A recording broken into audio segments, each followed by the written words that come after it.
সুপ্রিয় দর্শক, আসসালামু আলাইকুম। আপনাদের প্রত্যেককে আমন্ত্রণ জানাচ্ছি বাংলা ভিশনের বিশেষ আয়োজন যে কথা বলতে চাই অনুষ্ঠানে। আপনাদের সঙ্গে আছে আমি জিয়া খান। দর্শক, আপনারা জানেন এই অনুষ্ঠানের মাধ্যমে আমরা সমসাময়িক নানা বিষয় নিয়ে আলোচনা করে থাকি। আজ আমাদের আলোচনার বিষয় সরকারের 2 মাস। আর এই বিষয়টি নিয়ে আলোচনার জন্য আমার সঙ্গে স্টুডিওতে উপস্থিত আছেন দুজন অতিথি। তারা হলেন গোলাম সারওয়ার মিলন, সাবেক প্রতিমন্ত্রী ও সাবেক সভাপতি জাতীয়তাবাদী ছাত্রদল, এবং অ্যাডভোকেট আবু হেনা রাজ্জাকি, প্রধান নির্বাহী বাংলা ফাউন্ডেশন। আপনাদের দুজনকে স্বাগত জানাচ্ছি। দর্শক, কোটি মানুষের আকাঙ্ক্ষিত ইশতেহার দিয়ে গেল ফেব্রুয়ারিতে ভূমিধস বিজয়ে 17 ফেব্রুয়ারি ক্ষমতায় বসেন বিএনপি নেতৃত্বাধীন সরকার। প্রধানমন্ত্রীর আসনে স্টিয়ারিং ধরেন তারেক রহমান। দায়িত্ব নিয়ে ফ্যামিলি কার্ড, ইমাম ও মুয়াজ্জিনদের সম্মানী প্রদান, কৃষক কার্ড বিতরণ, সরকারি দলের কোনো এমপির শুল্কমুক্ত গাড়ি ও প্লট না নেওয়ার সিদ্ধান্ত, প্রধানমন্ত্রীর হয়েও প্রোটোকল না নিয়ে ট্রাফিক সিগন্যাল মেনে চলা, যথা টাইমে অফিস যাওয়া, যানজট ও জ্বালানির অপচয়ের কথা বিবেচনা করে প্রধানমন্ত্রীর গাড়িবহর থেকে গাড়ির সংখ্যা কমানো সহ নানা ইস্যুতে প্রশংসা কুড়িয়েছে সরকার। বিশ্ববাজারে জ্বালানি তেলের দাম বৃদ্ধি পরও দেশের বাজারে জ্বালানি তেলের দাম বাড়ায়নি সরকার। এর মধ্যে টাইম ম্যাগাজিনের প্রতিবেদনে বিশ্বের 100 প্রভাবশালী ব্যক্তির তালিকায়ও জায়গা করে নিয়েছেন প্রধানমন্ত্রী তারেক রহমান। আলোচনাটি আমরা শুরু করব গোলাম সারওয়ার মিলন, আপনাকে দিয়ে। এই 2 মাসের সরকার জনগণের প্রত্যাশা কতটা পূরণ করতে সক্ষম হয়েছে? ধন্যবাদ আমাদের সঞ্চালক জনাব জিয়া খান আপনাকে, এবং আমার সহ-আলোচক, আমার অত্যন্ত কাছের জন অ্যাডভোকেট আবু হেনা রাজ্জাকি ভাই, এবং অগণিত দর্শক শ্রোতাকে প্রীতি এবং শুভেচ্ছা জানিয়ে আমি আপনার প্রসঙ্গে যে কথা বলতে চাই যে এই সরকার 2 মাস, অর্থাৎ বিগত 12ই ফেব্রুয়ারি নির্বাচন হয়েছে, 12ই মার্চ সংসদ বসেছে এবং 12ই এপ্রিলের মধ্যে 99টা অধ্যাদেশ পাশ হয়েছে, এবং কিছু অধ্যাদেশকে অটোমেটিকলি সেটা পার্লামেন্টে 30 দিনের মধ্যে উত্থাপন না হলে সেটা বাদ হয়ে যায়। কিন্তু সরকারি দল বলছে যে আমরা অক্ষরে অক্ষরে জুলাই সনদ বাস্তবায়ন করব, এবং যেগুলি বাদ পড়েছে সেগুলিকে তারা পরীক্ষা নিরীক্ষা করে সবার সাথে আলোচনা করে অধিকতর সংশোধন করে তারা উত্থাপন করবে। এখন আপনি যে প্রশ্নটা করেছেন যে 2 মাসে সরকারের, এটা সত্যি কথা যে ভূমিধস যে বিজয় হয়েছে, 2/3 তারা পার্লামেন্টে পেয়েছে, এবং সেখানে তারেক রহমান কিন্তু কিছু চমক দেখিয়েছেন, এবং রাজনৈতিক সংস্কৃতিতে যে যাই বলুক তিনি কিন্তু একটা জিনিস দেখিয়েছেন যে তিনি প্রধানমন্ত্রী হওয়ার পর তিনি বিরোধী দলের নেতার বাসায় গিয়েছেন, কিংবা চিফ হুইপ তাদের যে বিরোধী দলের তাদের এখানে গিয়েছেন।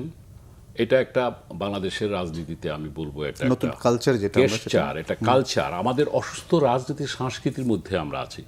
আপনি যেটা বলেছেন তাদের নির্বাচনী ইশতেহার অনুযায়ী ফ্যামিলি কার্ড, কৃষক কার্ড, কিংবা শুল্কমুক্ত গাড়ি এমপিরা নেবেন না, কিংবা প্রোটোকল কমিয়ে দিয়েছেন, এবং জ্বালানি তেলে ভর্তুকি দিয়ে যাচ্ছেন, এবং আজকে আপনি জানেন যে 100 বিশ্বের 100 প্রভাবশালী ব্যক্তি তালিকায় তার নাম এসেছে। সব মিলিয়ে কিন্তু এখনো পর্যন্ত কিন্তু মধুচন্দ্রিমা তো মানে হানিমুন পিরিয়ড চলছে, তো সত্যিকারভাবে 100 দিনও তো পার হয় নাই, মাত্র 2 মাস। আর অ্যাকচুয়ালি একটা সরকারকে 6 মাস না গেলে আপনি কিন্তু মূল্যায়ন করতে পারবেন না, জাজ করতে পারবেন না। আমি যেটা বলতে চাই তাদের বিগিনিংটা ভালো, তবে হ্যাঁ এখানে প্রসঙ্গক্রমে আমি আমাদের আবু হেনা রাজ্জাকি ভাই ভালো করে বলবেন, উনি বলেন খুব ভালো। আমি একটা কথা বলি যে সেটা হলো যে তাদের একটি কথা ভালো লাগছে যে অনেকে বলেন যে গণভোটকে তারা কেন মানে প্রাধান্য দিচ্ছে না। এইখানে তারা একসাথে গণভোট হয়েছে এবং একসাথে সংসদ নির্বাচন হয়েছে, তারা 2/3 পেয়েছে। সুতরাং এইখানে তারা নোট অফ ডিসেন্ট কিছু কিছু বিষয় তাদের ছিল, সেটার ব্যাপারে তারা বলতেছেন, যেমন গুম অধ্যাদেশ, মানবাধিকার কমিশন, সুপ্রিম কোর্ট বিচারালয় সহ বিভিন্ন যে অধ্যাদেশগুলি তারা এগুলি করছে না। তো সুতরাং আমাদের মনে হয় যে এই জায়গাটায় বিরোধী দলকে আমি অনুরোধ করতে চাই, একজন দেশের নাগরিক হিসাবে, একজন রাজনৈতিক কর্মী হিসাবে, এই মুহূর্তে দেশকে অস্থিতিশীল করার কোনো কারণ নাই। হ্যাঁ, এটা আন্দোলন করার অধিকার তাদের আছে, অবশ্যই তারা করবে, তারা তাদের কথা বক্তব্য নিয়ে যাবে, কিন্তু এই মুহূর্তে একটা জাতীয় ঐক্যের মাধ্যমে, সমঝোতার মাধ্যমে পার্লামেন্টে জুলাই সনদে যে কমিটমেন্টগুলি তারা সেখানে দিয়েছিল জাতীয় ঐক্যমত কমিশনে, সেই কথাগুলি যদি তারা আনেন এবং সেটা যদি সংশোধন না সংস্কার নিয়ে আজকে যে বিতর্ক চলতেছে, আজকে সেটাও যদি একটা সব কিছুই কিন্তু মানে আলোচনা এবং সমঝোতার মধ্যে হওয়া সম্ভব জাতীয় ঐক্যমতের ভিত্তিতে। আজকে দেখেন কতগুলি ব্যাপার আছে, এখানে অ্যাডভোকেট রাজ্জাকি সাহেব আছেন, উনি টেকনিক্যাল সাইডটা উনি ভালো বলবেন। দেখেন, আমি তখন ক্যাবিনেটে ছিলাম এরশাদ সাহেবের সময়, 8ম সংশোধনী পাশ হলো, বিচার বিভাগকে বিকেন্দ্রীকরণ করা হলো, কিন্তু হাইকোর্ট রায় দিল না, এটা বাস্তবায়ন সম্ভব না, কারণ হলো যে এটা সংবিধান অ্যালাউ করে না, অর্থাৎ বেসিক স্ট্রাকচারেই হলে অ্যালাউ করে না। সেই কথাটাই বিএনপি হয়তো বলার চেষ্টা করেছে যে এটা আমরা আলোচনার ভিত্তিতে যাতে এটা করা যায়, কারণ এখন তারা যে গণভোটের কথা বলতে, সেই গণভোটের করতে গেলে সংশোধন হয়তো করা সম্ভব, স্ট্রাকচারে অর্থাৎ সংস্কারের ব্যাপারটা এটা একটা হতে পারে যে সম্পূর্ণ একটা আনএনিমাস একটা জাতীয় ঐক্যমতের ভিত্তিতে যদি করা যায় তাহলে হয়তো সেটা পার্লামেন্টে কোনো কোশ্চেন হবে না। যদিও 8ম সংশোধনী হোল পার্লামেন্টে কিন্তু সেটা আমি ইতিহাসটা মনে করিয়ে দিতেছি, আমি তখন ছিলাম সেখানে, কিন্তু তারা দিয়েছিল কিন্তু সেটা কিন্তু টিকে নাই। তাই আমার মনে হয় যে বিএনপি এখন পর্যন্ত আমি মনে করি যে একটা ইয়ের মধ্যে আছে, মানুষের প্রত্যাশার জায়গাটা আছে, 6 মাস গেলে চূড়ান্ত মূল্যায়ন করা যাবে এবং আমি আশা করতে চাই তারা জুলাই সনদকে সম্মান করবে, আমি প্রত্যাশা করতে চাই জনগণের প্রত্যাশা বাস্তবায়ন হবে, আমি এবং সেটা সংস্কার না সংশোধন। আপনার মনে আছে আমরা যখন ছাত্র রাজনীতি করতাম তখন ওই যে সোভিয়েট সামাজিক সাম্রাজ্যবাদ না সংশোধনবাদ, এই নিয়ে কিন্তু বাংলাদেশের কমিউনিস্ট পার্টিরা 2 ভাগে বিভক্ত হয়ে গেছে। তো আমি এটা উদাহরণটা টানলাম এই কারণে যে সংস্কার না সংশোধন যে নামেই ডাকেন, আজকে আমাদের জুলাইয়ের যে গণ অভ্যুত্থান হয়েছে এর যে আকাঙ্ক্ষাটা ছিল, আমরা 71-এর মুক্তিযুদ্ধের চেতনা এবং 24-এর গণ অভ্যুত্থানের আকাঙ্ক্ষার সমন্বয়ের আগামী দিনের বাংলাদেশের পথ চলাটাকে প্রতিষ্ঠিত করতে চাই। ধন্যবাদ গোলাম সরওয়ার মিলন। অ্যাডভোকেট আবু হেনা রাজ্জাকি কিছু বিষয় নিয়ে আসছেন, 6 মাসের আগে যে মূল্যায়ন সম্বন্ধে সেটা আমরা আসলে বুঝি, তারপরও আপনার কাছ থেকে 2 মাসের মূল্যায়ন শুনবো, কারণ আই হ্যাভ এ প্ল্যান সেটা দিয়ে আমাদের এই অর্থাৎ বিএনপির যে যাত্রা সেটা শুরু হয়েছিল, তার একরকম 17 বছর পর দেশে আসার পর সেই প্ল্যানিংয়ের কথা বলেছিলেন। মানুষের আশা প্রত্যাশার যে সরকার, সেই সরকার 2 মাস পার করলো। ধন্যবাদ আপনাকে। এই আশা প্রত্যাশা যাই কিছু বলেন না কেন, ভাই বললেন যে 6 মাস পরে বলা যাবে, 6 মাস তো দেশ থেমে থাকবে না। আর একটা কথা আছে, মর্নিং শোজ দ্য ডেজ, সকালটা বলে দেয় যে দিনটা কেমন যাবে। অবশ্য এই সমস্ত রেওয়াজ পাল্টায় গেছে। যদি বলা হয় যে বাংলাদেশে পলিটিশিয়ান হওয়ার ভালো যোগ্যতা কি, এটার অন্যতম যোগ্যতা হলো face should not be the index of mind, অর্থাৎ আপনার চেহারা দেখে যাতে কেউ না বোঝে আপনি কি করবেন, আপনি বলবেন একটা করবেন আর একটা, এটা থাকতে হবে আপনার। আর হলো পেশেন্স, পেশেন্স অ্যান্ড পেশেন্স, ধৈর্য ধৈর্য ধৈর্য, মানে যে যা কিছু বলুক ঝাড়া দিয়ে ফেলে দিবা, তাইলে আপনার রাজনীতিতে কোনো অসুবিধা হবে না। ঝাড়া দিয়ে ফেলতে পারে নাই শেখ হাসিনা, গুলি চালাইছে, শেষ পর্যন্ত চলে যেতে হয়েছে।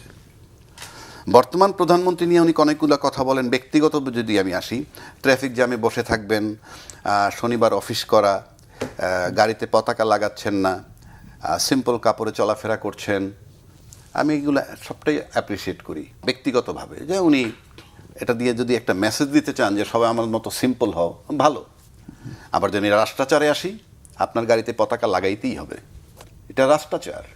আপনি প্রধানমন্ত্রী, আপনি ঘরে শুয়ে থাকলেও প্রধানমন্ত্রী, লুঙ্গি পরে বসে থাকলেও প্রধানমন্ত্রী, সুটেড মুটেড থাকলেও প্রধানমন্ত্রী, গাড়িতে ফ্ল্যাগ লাগাইলেও প্রধানমন্ত্রী, না লাগাইলেও প্রধানমন্ত্রী, এটা রাষ্ট্রাচার, মানা উচিত।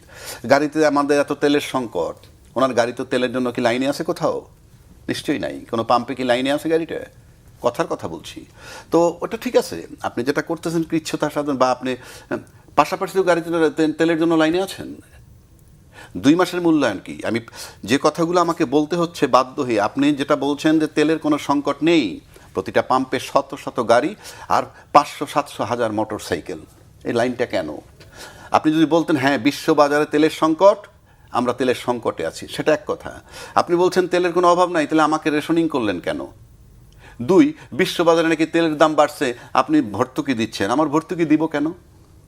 আমার তেলের দাম বেড়ে যায়, বাড়বে, তো তবে হ্যাঁ, ভর্তুকি সরকার তো সেই বেশি দাম দিয়ে কিনতে হচ্ছে, ভর্তুকি কেন দিবে না?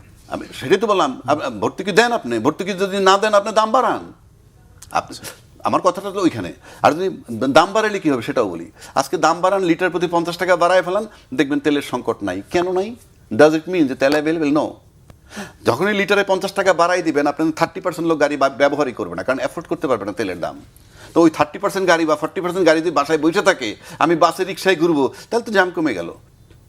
তার মানে এই না যে, তাহলে আপনাকে রিয়েলিটিটা বলতে হবে। 3 নম্বর আসেন, সরকারের মূল্যায়ন কিভাবে করবো। আপনি প্রথমে এসে একটা দায়িত্বশীল মন্ত্রী কি বললেন, চাঁদাবাজি বলতে কিছু নাই, সমঝোতার ভিত্তিতে যেটা হবে সেটা চাঁদাবাজি নয়। সমঝোতা মানে কি? আপনি আমার কাছে চাইবেন আগে, তারপরে সমঝোতা করব। চাইছেন 500 টাকা, আমি বললাম 50 দিব, এটার বলে সমঝোতা। কিন্তু আপনি 500 চাইবেন কেন? না চাইলে তো সমঝোতা হবে না। এই যে ছাড়পত্র দিয়ে দিলেন চাঁদা নেওয়ার কৌশল, এটা তো প্রত্যাশা করিনি। এটা তো আজকে 2 মাস পরে করে নাই, 2-4 দিনের মধ্যে করছে এই বক্তব্য। তেলের সংকট আমি আপনাকে বললাম। এরপর আসেন, সংসদের সৌন্দর্য আছে একটা। আপনি যদি মনে করেন প্রধানমন্ত্রীর পক্ষে কথা বলবে, দলনেতার পক্ষে কথা বলবে, ইয়েস, বিধান আছে, বিধান আছে। কিন্তু আমাদের সব দেখে যে সব বিষয়ে যার যেটা বলা দরকার, মানে যে বিষয়ে যেটা যার বলা দরকার সেটা আমার না বলে একজন ব্যক্তি যদি শুধু বলতে থাকেন, সৌন্দর্য থাকে কোথায়? সব বিষয়ে কি আমি কথা বলবো? ভাই আমি বলছি না, আমি চ্যালেঞ্জ করছি না, তাহলে তো এটা তো এই দায়িত্বটা পালন করতে পারে যে দলনেতা, মানে তার অন্য কোনো কাজ থাকবে না। কেন বলছি আমি? ধরুন আমরা কথায় কথায় এখনও টকশোতে শুনি ইউনূস সরকার নাকি মব জাস্টিস করছে। ইয়েস, মব জাস্টিস তার সময় হয়েছে। একদিকে মাজার ভাঙছে, আরেকদিকে পত্রিকা অফিস জ্বালাইছে, আবার কবর থেকে লাশ তুলে পোড়াইছে। ওকে, ফাইন। এই সরকার আসার পর প্রথম বলছে যে আর বাংলাদেশে মব হবে না। কয়েকদিন কুষ্টিয়া এক পীর সাহেবের পিটায় মেরে ফেলছে। এখন আমার কাছে সরকারের কাছে 2টা ডিমান্ড। ক্রিমিনাল অফেন্স কি শেষ হয়ে যায়? ওই যে ইউনূস সাহেব বিচার করতে পারে না, ইউনূস সাহেব করে নাই, মব প্রশ্রয় দিছে, কিন্তু কবর থেকে যারা লাশ তুলে পোড়াইছিল তাদেরকে কি ধরা নিষেধ? তাদেরকে কি ধরা নিষেধ কিনা? হ্যাঁ, এটা কোন সিস্টেম যে শেখ হাসিনা যেটা কইরে গেল সেটা ইউনূস সরকার এসে বলবে ওইদিকে থাকবে না, আইসা এই করছে। আবার ইউনূস সরকার চলে গেল, আরেক সরকার এসে তার এই ত্রুটি ছিল বলে আপনি এক ক্রিমিনাল কেসের তো কোনো তামাদি নাই। ইউনূস সাহেবের সময় যেই কবর থেকে ডেড বডি তুলে পুরাইলো, সেই আসামিগুলো ধরা কি নিষেধ কিনা আমি জানতে চাই। অফকোর্স নিষেধ না। 2 নম্বর আসেন, যে ঘর পত্রিকাগুলো পোড়াইলো তাদের আসামি ধরাও তো নিষেধ না। আবার কুষ্টিয়ায় যাকে পিটায় মারছে তার আসামি ধরাও তো নিষেধ না। সবগুলা কাজই কিন্তু স্বরাষ্ট্রমন্ত্রীর। সেই বিষয়ে কি পার্লামেন্টে আমরা কোনো কথা শুনি? আমরা তো শুনি না। আমার দেশের আভ্যন্তরীণ শান্তিটা খুব ইম্পর্টেন্ট। দেশের সাধারণ মানুষ চায় কি জানেন? মোটা ভাত, মোটা কাপড়, একটু আরামে শুয়ে থাকবে, ইত্যাদি ইত্যাদি। রাষ্ট্র নিয়ে আপনারা ভাবেন গিয়ে? একদম সাধারণ লোক ওই এসালমের ব্যাংক নিয়ে এখনো ভাবতেছে না। কথার কথা বলছি, সাধারণ লোক যেটা চায় করেন সেটা। আপনার তেল সংকট থাকলে কি হবে? তেল সংকট থাকলে বিদ্যুৎ সংকট হয়ে যাবে। বিদ্যুৎ সংকট হলে ইন্ডাস্ট্রি বন্ধ হবে। ইন্ডাস্ট্রি বন্ধ হলে শ্রমিকরা মাঠে নেমে যাবে, বেকার হয়ে যাবে, মানুষ ফ্রাস্ট্রেটেড হবে। তখন বিরোধী দল যে কোনো ডাক দিলে ওই ফ্রাস্ট্রেটেড লোকগুলো সেখানে গিয়ে জড়ো হবে। এটা আপনাকে ভাবতে হবে। এটা আমি বলবো কেন, আপনি ভাবেন না? কেউ কেউ বলে বিরোধী দলের নেতারা এইটা বলে সেইটা বলে, তো সমস্যার কথা বলে। সমস্যা আপনি দেখতেছেন তো, আপনি সমস্যা দেখে সমাধান করবেন না কেন? 2 নম্বর আসেন, আমি আপনাকে একটা কথা বলি। ক্ষমতায় এসেই মনে করেন তারা তাদের নির্বাচনী প্রতিশ্রুতি রক্ষা করছে। ইয়েস, আই ডু এডমিট, ভালো করতেছেন, কোনো সন্দেহ নাই। আপনি কৃষি কার্ড দিচ্ছেন, ফ্যামিলি কার্ড দিচ্ছেন। এই কৃষি কার্ড, ফ্যামিলি কার্ড, আজ পর্যন্ত আমরা বাজেটটা কোথাও শুনি নাই। বাজেটটা কোত্থেকে আসবে? তর্কের খাতির ধরে নিলাম যে বাজেট ইউনূস সরকার করছে, আমরা কিন্তু এখন সেই বাজেটের মধ্যে। এই সরকার বাজেট করবে জুনে। এই সরকার বাজেট করবে জুনে। আমি ব্যক্তিগতভাবে মনে করি বলা উচিত ছিল যে জুন মাস থেকে আমরা নতুন বাজেট, সেখানে আমরা এগুলো ঢুকাবো। আপনি টাকাটা পাচ্ছেন কোথায়? রাষ্ট্র চলে বাজেটে, আপনার ফ্যামিলি চলে বাজেটে। যেমন ধরেন আপনার ফ্যামিলিতে একটা বাজেট করছেন, এই মাসে এইভাবে চলবেন, হঠাৎ 15 জন মেহমান আসছে ফর 7 days, আপনি কিন্তু নানান জায়গা থেকে কার্টেল করবেন। কার্টেল করে ওয়াইফ, বাচ্চা সবার সাথে আলাপ করবেন। তোমার এই ড্রেসটা কেনার কথা ছিল, এবার কিনবো না। তোমার ওইটা করার কথা ছিল, এটা করবো না। এই টাকাটাই আমরা কিন্তু সেই ব্যাখ্যাটা পাইনি, পাওয়া উচিত জাতির। 2 নম্বর আসেন, এটা ফ্যামিলি কার্ড, কৃষি কার্ড। ফ্যামিলি কার্ড আর কৃষি কার্ড আপনি দিবেন কাকে? বন্টন করাবেন কাদেরকে দিয়ে? নিশ্চয়ই আপনার দলের লোককে দিয়ে। এই কারণে আমি নিশ্চিত যে আপনার দলের লোক দিয়ে করাবেন, ইউনিয়ন চেয়ারম্যান বলেন আর জেলা পরিষদ চেয়ারম্যান বলেন। কারণ গণতান্ত্রিক সরকার গণতান্ত্রিকভাবে ক্ষমতায় এসে সব জায়গায় অ্যাডমিনিস্ট্রেটর বসাই দিতেছেন। আপনি গণতান্ত্রিক সরকার, আপনি নির্বাচনে বিশ্বাসী না, আপনি কেন অ্যাডমিনিস্ট্রেটর বসাই দিলেন? শেষ পর্যন্ত জেলা পরিষদ ওখানে অ্যাডমিনিস্ট্রেটর বসাই দিলেন, নির্বাচন কোথায়? এক। দুই, আপনি কি নির্বাচন হইলে এই যতগুলা অ্যাডমিনিস্ট্রেটর বসাইছেন, নির্বাচন হইলে কি আপনি নিশ্চিত যে সব জায়গায় আপনার এই দলের লোকগুলোই পাশ করতো? আমি কথার কথা বলছি, আপনি তো নিশ্চিত না সবাই পাশ করতো কিনা। তাহলে আপনি আনুপাতিক হারে অন্য দল থেকেও তো দুজন নিতে পারতেন। মানে সরকার তো মাত্র ক্ষমতা এসেছে, সরকার বা করণীয় কি ছিল ওইখানে, মানে প্রশাসক না বসিয়ে? এইবার আসেন, প্রশাসন আপনি নির্বাচন দেন, ওখানে তো প্রশাসক ছিল। তারপরেও যদি আপনি প্রশাসক বদল করতে চান, ফর এক্সাম্পল কোনো কারণে, ট্রেডিশনালি আপনি আমলা দিবেন, এইটাই দেয়, কিন্তু আপনি তো সব দলীয় লোক দিচ্ছেন। আমি সেই জায়গাটা বলতেছি, আপনি তো নিশ্চিত না যে দলীয় লোক নির্বাচনে সব পাশ করতো। 10 গুণ পরে আমরা আলোচনা করতেছি, এটা আমি কোনো নিন্দা করতে আসি নাই, I am talking about the reality. 3 নম্বর আসেন, একটা খাল খনন করেন, ফেলো ফাইন, আপনি খাল খনন করবেন, খালে পানি থাকবে, পানি দরকার। কিন্তু প্রশ্ন হচ্ছে 45 বছর আগের খাল খনন, 45 বছর পর এই দেশে কোথায় কি হয়েছে আমরা তো জানি। 80% ভরাট, নদীর সাথে কানেকশন নাই। পাশাপাশি এই খাল খনন যদি করতে যান, তার সাথে একটা নদী গবেষণা ইনস্টিটিউটের সম্পর্ক থাকবে, পানি উন্নয়ন বোর্ডের সম্পর্ক থাকবে, পানি সম্পদ মন্ত্রীর সম্পর্ক থাকতে হবে। এই 3টা জায়গার সমন্বয়কে আমরা পেয়েছি, আমরা একটা প্ল্যান পেয়েছি যে আমরা এইভাবে করতেছি। কারণ আপনি একটা খাল খনন করলেন, 2 প্রান্ত কিন্তু নদীর সাথে সংযোগ থাকতে হবে, সেই জায়গাটা কিন্তু আমরা পাই নাই। এগুলো কিন্তু আমরা সাজেশন দিচ্ছি গভর্নমেন্টকে, আমরা সেই প্ল্যানটা পাই নাই। এইবার আসেন, উনি বললেন গণভোট, জুলাই সনদ, অক্ষরে অক্ষরে পালন করব, তারপরে তো দ্বিধাদ্বন্দ্ব কেন? আপনি অক্ষরে অক্ষরে পালন করা মানে কি? নোট অফ ডিসেন্ট যেগুলো দিচ্ছেন সেগুলো বাদ দিয়ে, কোনো সন্দেহ তো নাই এই ব্যাপারে। আর সেটা করছেন বলেই তো গণভোটের ব্যাপার আসছে। গণভোট আসার পর আপনি নোট অফ ডিসেন্ট আর থাকতে পারবে না। আর আপনি যদি জুলাই সনদ অক্ষরে অক্ষরে বাস্তবায়ন করেনি, দেরি হচ্ছে কেন? থার্ড বলে দিচ্ছি, ফ্যাক্টাম ভ্যালেট বলতে একটা কথা আছে, এটা ল্যাটিন ভাষায় বলে, যা করা অনুচিত ছিল সেটা যদি সবাই মিলে করে ফেলেন, ওটা বৈধ এবং মানতে বাধ্য। সবাই মিলে? সবাই মিলে। আর কথাটা বোঝার চেষ্টা করেন। এইখানে এই স্টুডিও, আপনি পুরা বাংলা ভিশনের যত লোক আছেন, তারা চিন্তা করলেন এখানে একটা বাথরুম হবে না, ঠিক আছে? আপনি একটা বাথরুম সবাই মিলে করে ফেললেন, বাথরুমটা কি অবৈধ? না, সবার মতামত তো হয়েছে। জি, সবার মতামতে গণভোট হয়েছে, আপনি মানতে বাধ্য। আমি আবারও বলছি, মানতে বাধ্য। যদি না মানেন, সেটা আপনি 2/3 মেজরিটির যে গর্ব, অহংকার, ক্ষমতা, সেই কারণে মানবেন না।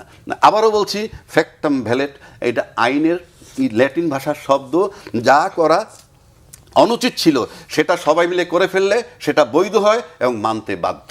এখন আপনি যদি একটা বদ্ধ ঘর আছে, তালা মাইরে চলে গেছে, চাবি আপনার কাছে নাই, যেটা আমার ওই সংবিধান। কারণ ওই সংবিধানে 3 মাস পরে নির্বাচন করার কথা ছিল, আপনি নির্বাচন 3 মাস পরে করেন নাই, সংসদ ভেঙে যাওয়ার পর। তাহলে তালাবদ্ধ রইল ঘরটা। এখন এই ঘরটা খোলার 2টা পথ, হয় আপনি চাবি এনে খুলবেন, নয়তো ভেঙে খুলবেন। এখন এই 2 সরকারের মধ্যে এই সংবিধানে ঢোকার জন্য এই মাঝখানে যে সেতু বন্ধন, সেটা হলো জুলাই সনদ, যা গণভোট দ্বারা পাশ করানো হয়েছে। তো এইটা যদি আপনি ফলো করেন, তাইলে আপনি বৈধতা পাবেন এবং সংবিধানে ঢুকতে পারবেন। নয় দরজা ভেঙে যেমনি ঢুকে, তেমনিভাবে গায়ের জোরে সংবিধান ঠিক করে ফেলবেন। মিলন ভাই, রাজদাগিবে অনেকগুলো বিষয় বলছেন। তেলের যে সংকট, সেটা থেকে গভর্নমেন্ট কীভাবে উত্তরণ করতে পারত, অর্থাৎ রিয়েলিটি যে চিত্রটা, সেটা উনি বলার চেষ্টা করছেন। সেটা ফ্যাক্টটা বলুক। চাঁদাবাজি নিয়ে কথা বলছেন, সংসদের সৌন্দর্য, মব জাস্টিস, তারপর নির্বাচন এবং যে প্রতিশ্রুতি গভর্নমেন্ট দিয়ে আসছে, এর টাকার উৎসগুলো কোথায়, এখন যেটা খরচ করতেছে, সেই বিষয়টা উনি নিয়ে আসছেন। পাশাপাশি স্থানীয় সরকার নির্বাচনের বিষয় নিয়ে আসছেন এবং জুলাই সনদ যে বাস্তবায়ন যে বিষয়টা, সেটা নিয়ে আসছেন এবং সংবিধান কোন পথে হাঁটছে সেই বিষয়টা নিয়ে আসছেন। অনেকগুলো বিষয়। কথা হচ্ছে যে আর্জাক ভাই তো ভালো কথা বলেন, তবে অত্যন্ত বিনয়ের সাথে বলতে চাই, তার অনেকগুলি কথার সাথে আমি দ্বিমত করছি কিংবা সহমত পোষণ করতে পারছি না। এই কারণে উনি প্রথমে বলছেন মর্নিং শোজ দ্য ডেজ, সকালবেলার দিন ভালো থাকার পরও দুপুরবেলাও কালবৈশাখী হয়। এটা বাংলাদেশে যে কোনো ইস্যুতে, যে কোনো পরিস্থিতিতে, পরিস্থিতি গরম হতে পারে, ঠান্ডা হতে পারে, সকালবেলা ভালো থাকলে যে দুপুরবেলা বিকালবেলা ভালো থাকবে, এটা এই জায়গাটায় অত্যন্ত বিনয়ের সাথে বলতে চাই। আর একটা স্থানীয় সরকারের ব্যাপারে যেটা বলেছেন, দেখেন একটা 2/3 মেজরিটি নিয়ে একটা সরকার আসছে, আপনি তার সুবিধার জন্য আপনি তাকে, যেখানে অলরেডি গভর্নমেন্টের পক্ষ থেকে বলা হয়েছে যে এই বছরের শেষে নির্বাচন হবে, তো এখন তার সেট আপটাকে তার অ্যাডমিনিস্ট্রেট করার জন্য সে প্রশাসক নিয়োগ দিচ্ছে, সেটা মানে আমলাও হইতে পারে, সেটা পলিটিক্যাল লোকও হইতে পারে। পলিটিক্যাল লোক হইতে পারবে না এরকম কিন্তু বিধান কিংবা কোনো বার আইনগতভাবে নাই। আমেরিকাতে কী হয়, 4,000 লোক যখন নাকি একটা সরকার ইলেক্টেড হয়ে ঢুকে 4,000 লোক ইন হয়, 4,000 লোক আউট হয়, অ্যাবাউট, কম বেশি। আমার মনে সম্ভবত প্রশ্নটা রাজ্যকে এই কারণেই করছে যেহেতু দলীয় লোক নিয়োগ। হ্যাঁ, আমি সেটাই বলতেছি। আমেরিকায় যেটা হয় অ্যাডমিনিস্ট্রেশনের লোকজন, হ্যাঁ, অ্যাডমিনিস্ট্রেশনের লোকজন, তার সমর্থক, তার ইয়ে। এখন উনি যেটা বলছেন যে দলীয় লোকজন, এখন দলীয় লোকজনদেরকে তিনি দিয়েছেন। অবশ্যই আমরা শিক্ষা নিতে হবে 24-এর গণ অভ্যুত্থান থেকে, যে এই আমরা অসুস্থ রাজনীতির সংস্কৃতি থেকে বেরিয়ে আসবো এবং দলীয়করণটা যাতে সেইভাবে না হয়। জুলাই সনদ নিয়ে যেটা বলেছে, এটা তো জনগণের প্রত্যাশা। আমি তো গণভোটের পক্ষে, হায়ের পক্ষেই করেছি। ইভেন কি বর্তমান প্রধানমন্ত্রী আজকে যে তারা গণভোটটাই করেন নাই, কিন্তু সেও তো হাওয়ার পক্ষে করেছে, এমন না যে হায়ের বিপক্ষে করেছে। আরেকটা কথা হচ্ছে যে এই জুলাই সনদটা কিন্তু এটা জনগণের প্রত্যাশা এবং রাষ্ট্রের কাঠামো এবং গণতান্ত্রিক প্রক্রিয়ার সাথে এটা গভীরভাবে জড়িত। যেহেতু জড়িত, আমি কিন্তু আমার প্রারম্ভিক বক্তব্যে বলে গেছি যে এই যে মানে জুলাই সনদটাকে বাস্তবায়নের পদ্ধতি নিয়ে কিন্তু একটু মানে তর্ক। যেমন আজকে 11 দলীয় জোট সংসদে তারা তাদের কথা বলেছে, বাইরেও তারা আন্দোলন করতেছে, আবার বিএনপি বলতেছে তারা অক্ষরে অক্ষরে তারা পালন করবে। তাহলে এখানে জুলাই সনদ নিয়ে কিন্তু সংকট না, সংকটটা হচ্ছে কি নিয়ে জানেন, বাস্তবায়ন নিয়ে, পদ্ধতি নিয়ে। সেটাই আমি এবং সেটাই বলতেছি যে এবং সেখানে আমাদের জনগণ চায় স্বচ্ছতা কিংবা আপনার পদ্ধতিটা কি। এখন আপনি যেটা জানতে চাচ্ছেন যে এই জিনিসটা কি এখন আপনি কি এই 2 মাসের মধ্যেই একটা সরকারকে আপনি চাপে ফেলে কি অস্থিতিশীল তৈরি করবেন, নাকি আমরা একটা জাতীয় ঐক্যমত্যের ভিত্তিতে একতা টেবিল বসে, হ্যাঁ, সেটা কিন্তু পার্লামেন্টে হবে এবং পার্লামেন্টের বাইরে হবে। এবং আমি এই জায়গায় আপনার মাধ্যমে, আপনার এই চ্যানেলের মাধ্যমে বলবো, নট অনলি কি বলে ঐক্যমত কমিশনে যদি অনেকদিন কথা বলতে পারে, অনেক দলের করছে, দরকার হলে যারা পার্লামেন্টে নাই তাদেরকে নিয়ে, অ্যাডভোকেট আবু হেনা রাজ্জাকির মতো সাহেবের একজন বুদ্ধিজীবীকে নিয়ে আমি একটা দিচ্ছি, যারা বলতে পারে, সেইখানে একটা সুযোগ মাননীয় প্রধানমন্ত্রী যিনি আছেন তার একটা উদ্যোগ নেওয়া উচিত যে ঠিক আছে, আমি এই কারণে আজকে এটাকে পার্লামেন্টে সংস্কার করতে যে কথাটা আসছে, সংশোধনীর মাধ্যমে সংস্কার আমরা করতে গিয়ে আমি এই জায়গায় গেছি, আমরা এই জায়গাটা ঐক্যমত হতে চাই, এবং সেই কথাটা কিন্তু তারা বলছে। সুতরাং এই জায়গাটা আমাদের হয়েছে কি, আমাদের এই যে রাজনীতির সংস্কৃতিতে সব জায়গায় নেতিবাচকতা, আমরা যদি এটাকে একটু সহনশীলতা, একটা সুস্থ রাজনৈতিক সংস্কৃতির মধ্যে যদি নিয়ে আসি, এখন মানতে বাধ্য করা হবে যে এটা অতীতে আমরা যেটা ফ্যাসিস্ট যেমনিভাবে হয়েছে ঠিক তেমনিভাবে তার পতনও হয়েছে, সেইভাবে পালাও গেছে।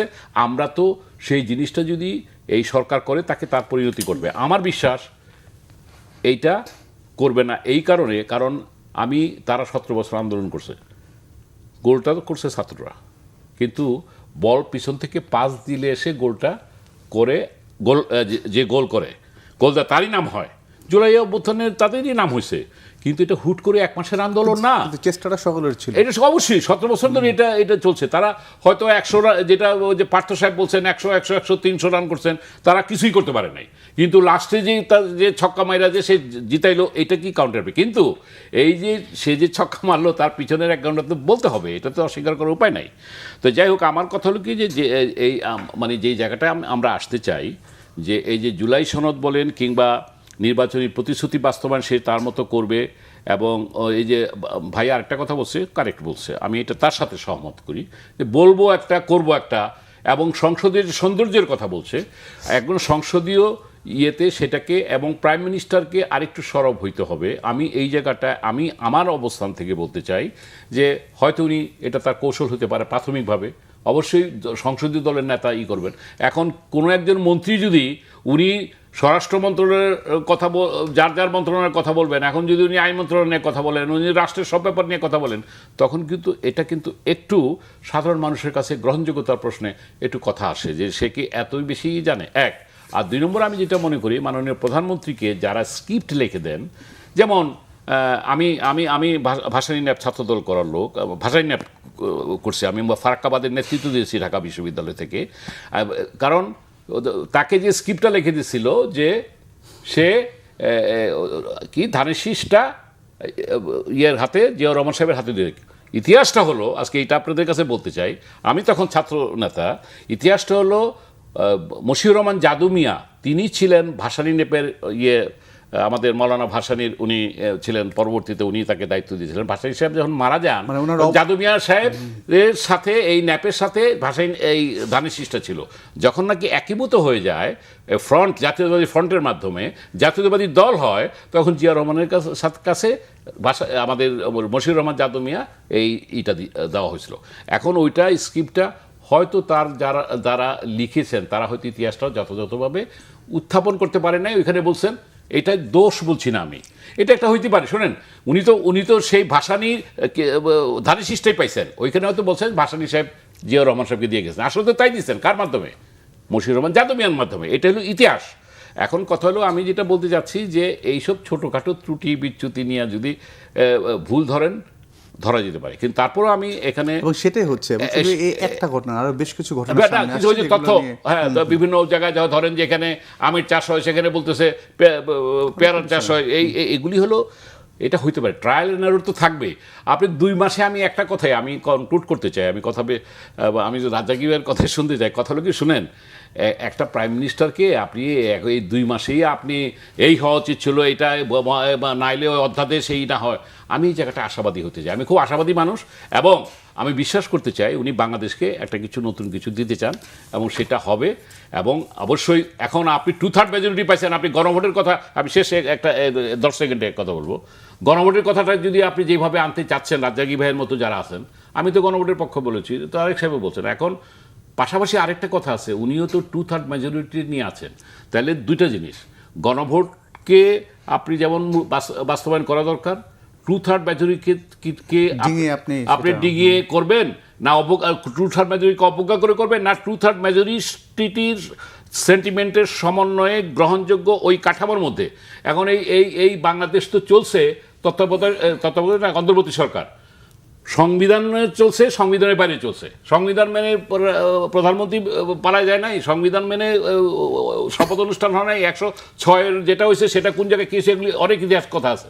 আমি শেষটা এইভাবে করতে চাই যে সংবিধান অর্ধেক আছে, অর্ধেক নাই। এখন আমরা চাই এই সংবিধানটাকে বাস্তবযোগ্য, একটা সংশোধনযোগ্য যেগুলি কমিটমেন্ট আছে, 99টা কিন্তু হয়ে গেছে, 30 দিনের মধ্যে করতে হবে। এটা কিন্তু একটা আশার দিক, একটা পজিটিভ দিক।